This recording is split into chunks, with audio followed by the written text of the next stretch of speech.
The official opposition claiming that an election could be called as soon as this week.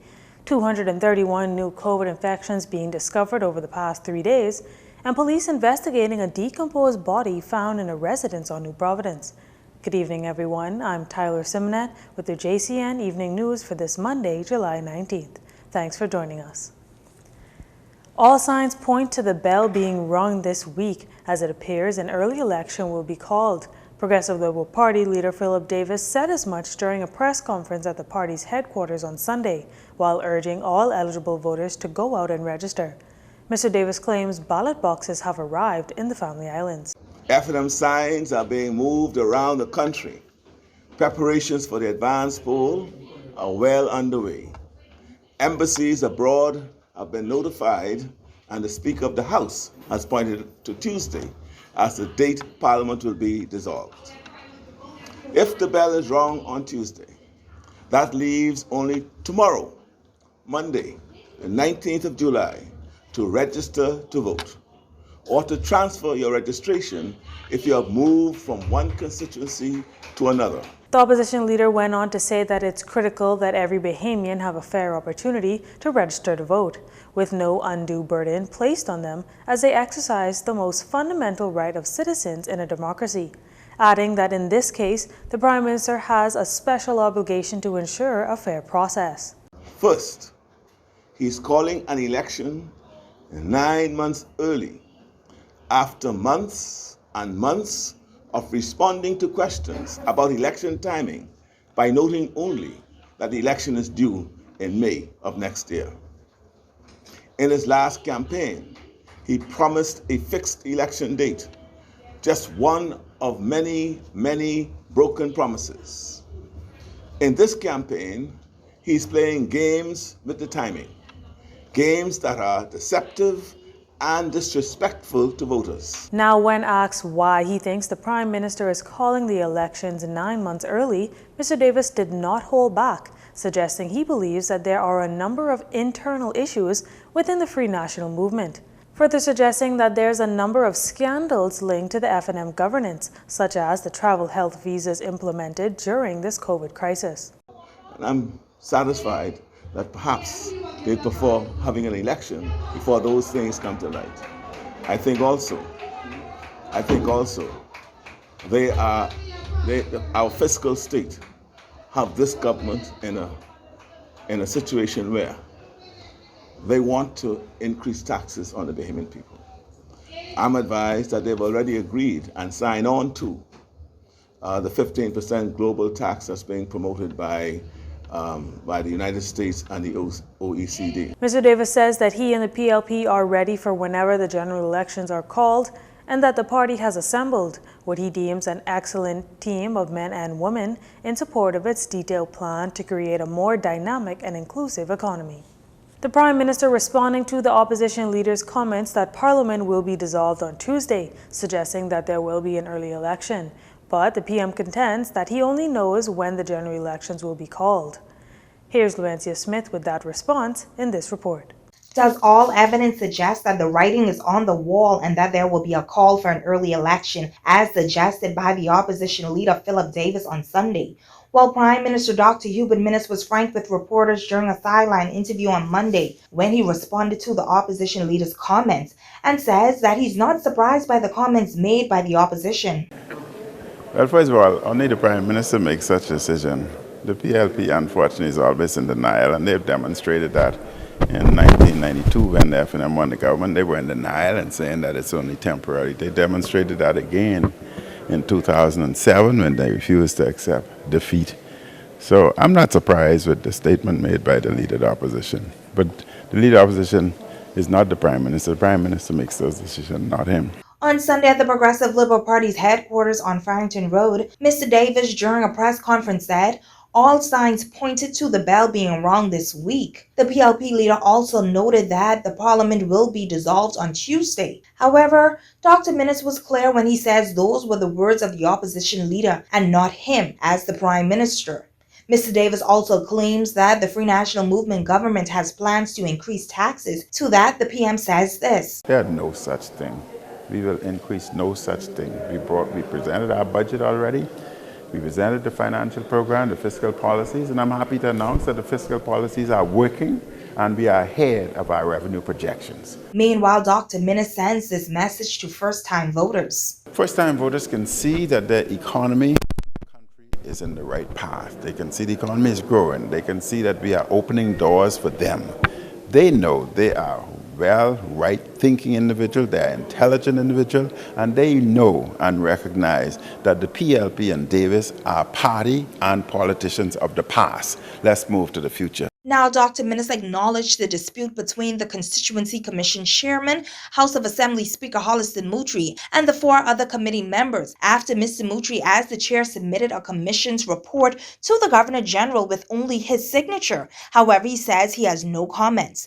I'm Laurencia Smith for Jcn News. In our national COVID-19 news, as many as 231 COVID-19 infections have been confirmed in the country over a 3-day span, and that's between Thursday, July 15th and Saturday, July 17th. The Ministry of Health on Saturday confirmed 100 new infections, the highest case count in a single day since October of 2020. On Friday, health officials confirmed 62 new cases. Over 2 days, Friday and Saturday, 1,111 tests were completed. New Providence confirmed 136 cases, 5 with a history of travel within 14 days, 11 confirmed on Grand Bahama, 10 on Eleuthera, 4 on Exuma, and 1 on Abaco. Total COVID cases in country as of Saturday tally at 13,566. Of that figure, 1,100 are active cases. 76 cases are hospitalized, 63 considered moderately ill, 13 in intensive care, 10 in Doctors Hospital, 1 in Princess Margaret Hospital, and 2 in the Grand Bahama Health Services. 42 cases recovered in the same time frame, pushing total recoveries to 12,108. The death toll nationwide remains at 273, while 22 deaths are still under investigation. 114,434 tests have been completed since the start of the pandemic. Police are currently investigating the circumstances surrounding a decomposed body found on Horseshoe Drive. Shortly after 11 o'clock this morning, concerned neighbors contacted the police due to a foul odor emanating from a residence. Assistant Superintendent of Police Ollie Peters was on scene to give more details. They went into the house and into a southeastern room, where they found the body of a male, partially decomposed. At this moment, we can't say what's the cause of death, so we would wait on the autopsy to make an their assessment. ASP Peters noted that the death is currently labeled as somewhat suspicious and that based on the rate of decomposition, the body has been in this state for the last 72 hours. Although police were not able to officially identify the victim, JCN's news team was able to speak to family members of the victim who identified him as 65-year-old Hillary Gibson. Stephen Carroll, cousin to Mr. Gibson, spoke of the victim's history of medical problems. I know him. I know him really all my life. You know, he's my mommy's sister's son, right? And like, when he born, he was sick. He had a hole in his heart, right? So he went, they had the surgery and everything, right? But I mean, he's my family and him for years. I mean, he's a good fellow. But he always tell me, he like my sister, right? I used to tell him, I used to do all the mason work for him, I used to clean his yard for him, I do everything for him. The family members also told police that they had not seen Mr. Gibson since midweek last week. Investigations in this matter continue. Royal Bahamas Defense Force Commodore Dr. Raymond King gives reporters an update on Monday regarding search efforts for Drew Rigby, who has been missing since last week Sunday after a jet ski he was riding collided with another vessel. Search efforts continue as we speak. I would have sent out a press release a few moments ago, and we continue even though the probability of survival for an individual without any life vests on is only a matter of hours. But we have searched in excess of 1 week. We have dedicated over 100 hours of search time. We have worked jointly with Basra, the police, Marine unit, we've utilized all of our assets, but we continue to search because we continue to have hope. Now, there has been many questions surrounding RBDF search efforts, both presently and in the past.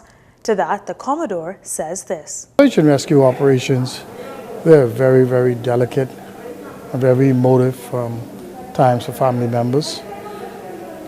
The key to a successful search operations or rescue operations, it depends on the accuracy of the information that you receive and how soon you receive that information once it's accurate. And it's all contingent on the area where the person would have went overboard, the environmental conditions, that affects search efforts as well. And so we would have utilized all of our expertise. Again, one of my major campaigns has to do with performance excellence, continuous improvements. And so we will continue to improve and refine our processes.